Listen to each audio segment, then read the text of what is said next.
Neden beyim? Neden? Ne edeceksin bu soysuzları? Ne yapmak istersin? Bu soysuzu öldürmen için Tuğtekin Bey, Gökçe Hatun gibi daha kaç kişinin canına kıyması gerek? Ay kızımı, Deli Demir'in, yitirdiğimiz o kadar canın intikamını böyle mi alacaksın? Herkesi kendin gibi mert mi sanırsın Turgut? O yüzden ölmeliler derim beyim. O yüzden canlarını al derim. Eğer onların canını alırsak, İmdi'ye kadar sürdürdüğümüz savaşı kaybettik demektir. Onca dökülen kanın hesabı sorulamayacak demektir. Bana onun leşi değil, dirisi lazımdır. Öfken hakim olasın Turgut. Bunca kanın hesabını biz sormazsak kim soracak beyim? Yiğit'le birlikte Sultan Alaaddin'in huzuruna çıkarmak isterim onları. Hala anlamaz mısın? Anlamam beyim. Anlamam. Yetti gayrı. Bunca oyun bana yetti gayrı. Yetti! Turgut! Karşımda zayıf, çaresiz Alp görmek istemem.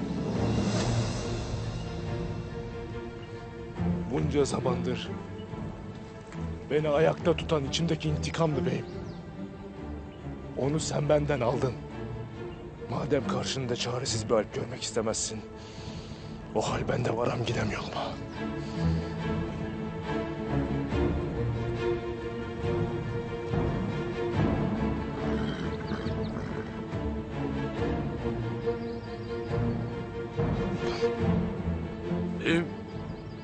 Atına bin Bamsı.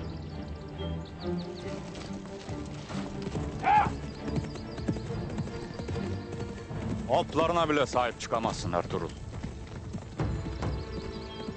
Kapı çeneni, yaralı olan. Gidiyoruz.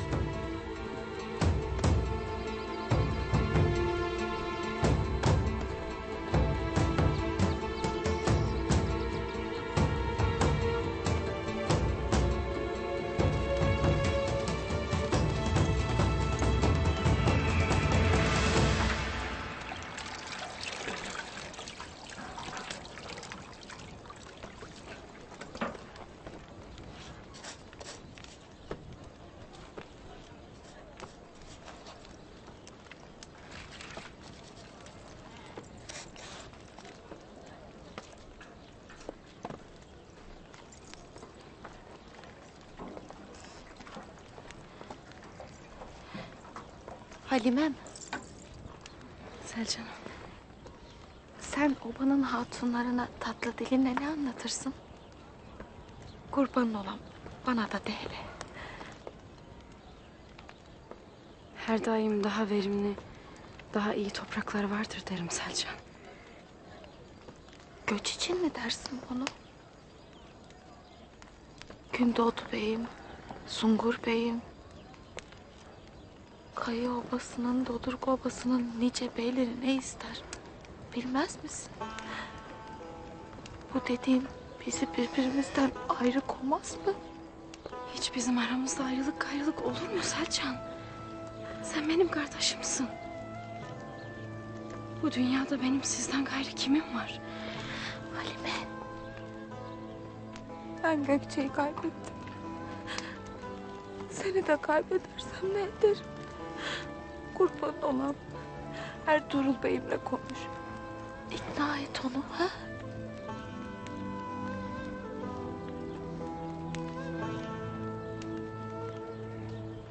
Gündüzü Banu Çiçek'e emanet ettiydim Selcan ben. Otağa gideyim.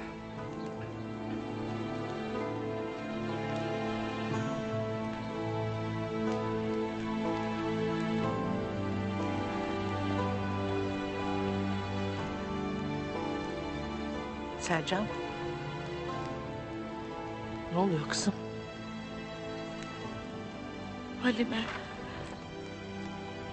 Obanın avratlarına, hatunlarına göç edeceği bereketli toprakları anlatır.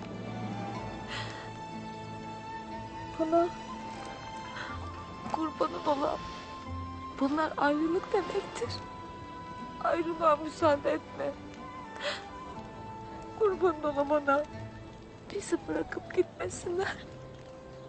Durdur onları. Durdur.